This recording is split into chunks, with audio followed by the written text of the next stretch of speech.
আসসালামু আলাইকুম। সবাইকে ঈদ উল ফিতরের শুভেচ্ছা। ঈদ মোবারক। আজকে বেশ কিছুদিন হলো আবহাওয়া একটু খারাপ, একটু পরপরে বৃষ্টি হচ্ছে। এই 2 থেকে 3 দিন আগে এত পরিমাণে ঝড় হয়েছে আমাদের এলাকায়, মানে একদম ঝড়ে সবকিছু উলটপালট করে দিয়ে গেছে। তারপরেও কালকে থেকে যেরকম আবহাওয়া ছিল মনে করেছিলাম যে আজকে ঈদের দিন হয়তোবা আবহাওয়াটা ভালো থাকবে, তার কারণ এই যেই কয়দিনই বৃষ্টি হয়েছে সেটা হলো একদম বিকেল বেলা। তো কি আর করার, কপালে আসলে যা থাকে সেইটাই হয়। আজকে রাত্রে একদম ফজরের আজানের আগ থেকে এত পরিমাণে বৃষ্টি শুরু হয়েছে, তখনই মানে মনটা একদম খারাপ হয়ে গেছে যে ঈদের একটা দিন, মানে মাঠে গিয়ে সেরকমভাবে নামাজ পড়তে পারবো না, এইটা ভেবেই আসলে মনটা সেরকমভাবে খারাপ। তাই সকালবেলা ঘুম থেকে উঠে যেই বাড়িতে যেই একটু টুকটাক যে কাজগুলো ছিল সেগুলো শেষ করে তারপরে বের হইলাম যে দেখি রাস্তাঘাটের কি পরিস্থিতি, বা আমাদের ঈদ মাঠ যেখানে আমরা ঈদের নামাজ পড়ি সেই জায়গাটার কি পরিস্থিতি, সেখানে নামাজ পড়ার কোনো ব্যবস্থা আছে কিনা, কিংবা আমাদের যে নামাজের সময়টা সেইটা ঠিক মতন আছে কিনা বা পরিবর্তন হয়েছে কিনা, যে এই বিষয়গুলো নিয়েতে আসলে সকালবেলায় সবাই আলাপ আলোচনা করবে, যার কারণে চিন্তা করলাম যে যাই। এই যে এইটা হচ্ছে আমাদের ঈদগাহ, এখানেই আমরা ঈদের নামাজ আদায় করি। দেখেন বৃষ্টিতে কেমন একদম ভিজে চুপচুপ হয়ে গেছে। আমি যখন গিয়েছিলাম তখনও টিপ টিপ করে বৃষ্টি পড়তেছিল।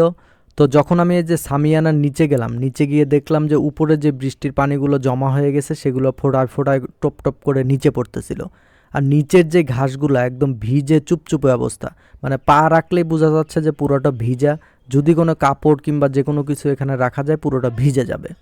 পরবর্তীতে যেহেতু এখানে আসছিতে মনে করলাম যে সকাল সকাল এক কাপ চা খেয়ে যাই, তার কারণ দীর্ঘ 1 মাস রোজা থাকার কারণে দিনের বেলাতে তো কোনো চা খাওয়া হয় নাই।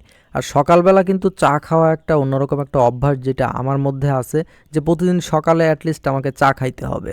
তো রানাকে বললাম, আর হ্যাঁ, রানাকে হয়তো বা আপনারা চিনতে নাও পারেন। এটা হচ্ছিল আমাদের গ্রামের একদম স্কুল ঘরের এখানে যেই চায়ের দোকানটা, ওই দোকানের মালিক হচ্ছে রানা। আমাদের বাড়ি একই গ্রামে, আমরা একই সমবয়সী, আমাদের একসাথে পড়াশোনা করা, ছোটবেলার শৈশব কাটানো, খেলাধুলা অনেক কিছু। এখন যার যার জীবিকার তাগিদে সে এক এক এক এক কর্ম বেছে নিয়েছে। তো সেই ক্ষেত্রে রানাও এখানে চা বিক্রি করে, আর আমরা গ্রামের সবাই ওর দোকানে এসে চা খাই। তো যাই হোক, বলার সাথে সাথে রানা চাটা ধরলো যে চাটা বানাই। আর আমি যেভাবে চা খাই সে তো অবশ্যই জানে, তো সেইভাবেই চাটা সে বানায় রেডি করে আমাকে দিল। তার পরবর্তীতে আমি চা খেয়ে বাসাতে চলে যাব। আর হ্যাঁ, এই চা খাওয়ার মধ্যে মধ্যে দেখলাম যে আলোচনা হয়ে সিদ্ধান্ত হলো আমাদের এখানে নামাজের সময় ছিল সকাল 9টা, পরবর্তীতে সবাই সিদ্ধান্ত করে পরিবর্তন করে 10টায় করা হয়েছে, যে 10টার মধ্যে যদি বৃষ্টি কমে যায় তাহলে আমাদের যে ঈদ মাঠ আছে সেখানেই নামাজ আদায় করা হবে, আর যদি বৃষ্টি থেকেই যায় তাহলে আমাদের যার যার মতন আমাদের মসজিদে ঈদের নামাজটা আদায় করতে হবে।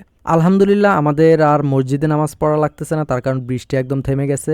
আমি আর আব্বা বাসা থেকে একদম রেডি হয়ে তারপরে ঈদ মাঠের উদ্দেশ্যে রওনা হয়েছি নামাজ আদায় করার জন্যে।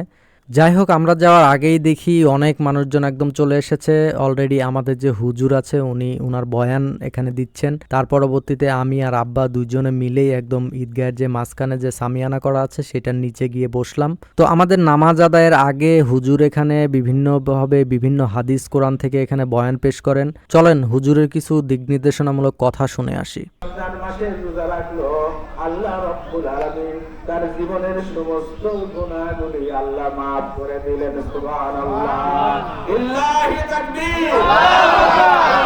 আরেকটি হাদিসের মধ্যে বলেছেন, মান কামা লাইলাতুল কদরে ঈমানান ওয়া ইহতিসাবান গুফিরা লাহু মা তাকাদ্দামা মিন জামবিহি।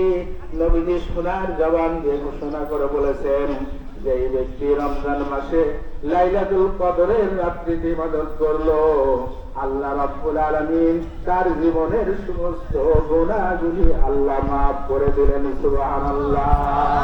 maaf করে দাও জীবনের গুনাহটা রব্বানা।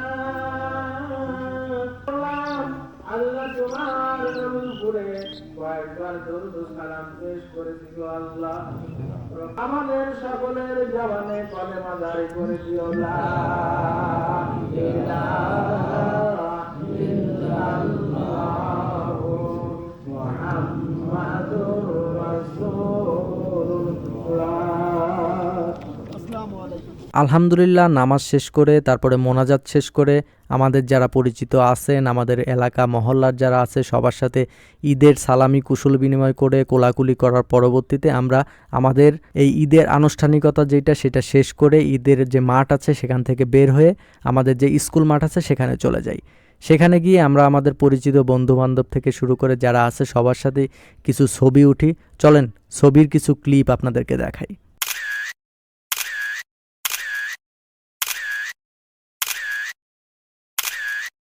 তো যারা এতক্ষণ ধৈর্য ধরে আমার ভিডিওটি দেখতেছেন তাদের অসংখ্য ধন্যবাদ।